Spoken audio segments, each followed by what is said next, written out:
We all know that our worth as developers is directly tied to one simple metric: lines per minute.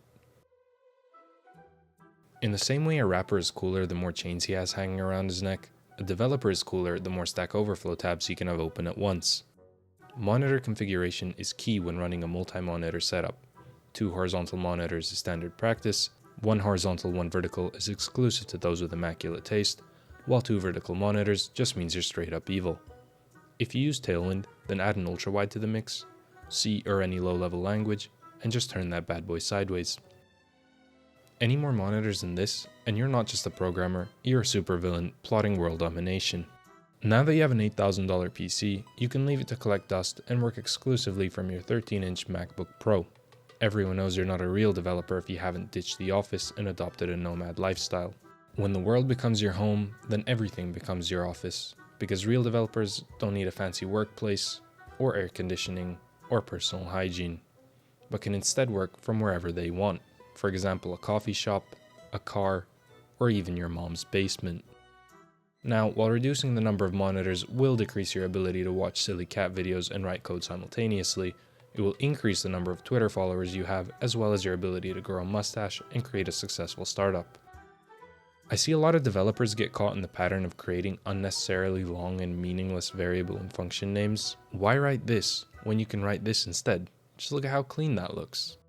Speaking of emojis, here's a bonus tip. Use emojis in your console logs because God knows you haven't removed the last 10 you wrote, and this is just an easy way to filter them out.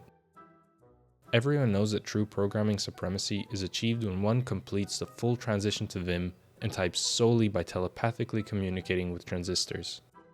Now, while that may not be realistic for most of us, learning how to use basic keyboard shortcuts is. So here are the most useful ones. Use Ctrl-P to quickly access files in your project, useful if you've forgotten how folders work. Use Ctrl-Shift-P to open the command console where you can run useful commands such as emit wrap with abbreviation to wrap your selected HTML with a new element, reload window to fix any red squiggly lines that shouldn't be there or to wake up Copilot, Ctrl-B toggles a sidebar, and Ctrl-W quickly hides whatever you're doing when your mom comes in. Most normal humans go to bed when they feel sleepy. However, after coding for 8 hours straight, when you close your eyes you can still see VS Code etched deep into your retinas. Some people might say you need to see a doctor, but in reality you just need to keep your eyes open. Similar to an athlete's flow state, a software developer reaches a state of inhuman efficiency when he fulfills the following 4 rules.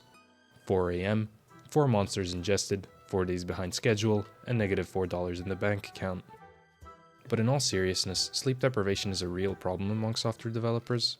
So next time you feel sleepy, close your eyes, rest your head on your desk, and inhale sharply through your nose. One of the biggest mistakes you can make is not having proper version control. Even if it is a small personal project, this is a must-do.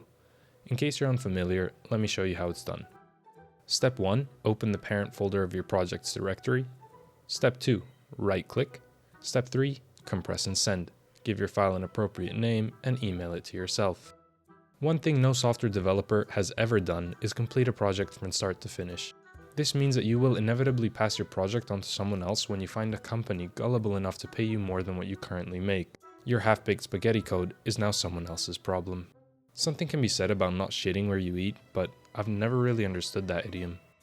One day AI will take all our jobs, but until then, it's up to us to take everybody else's.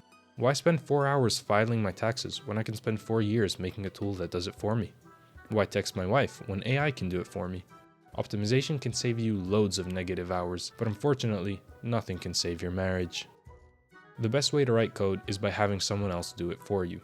The easiest way to do this is find a remote job in a high-paying location such as the United States, and then hire people from third world countries on Upwork. Just be careful, you might accidentally become a wildly successful tech CEO forced to attend meetings and wear real pants. And with your newfound financial freedom, you'll lose the ability to enter the flow state. As the existential dread sets in, it's time for some deep reflection. Why do we code? What is the meaning of this digital existence? Do these curly braces hold the secrets of the universe, or just the key to my inevitable carpal tunnel? Maybe it's time to ditch the keyboard, trade my MacBook for a plow, and embrace a simple life. Or then again, maybe those edibles are finally hitting. Pass the Doritos, Mr. Robot's about to start.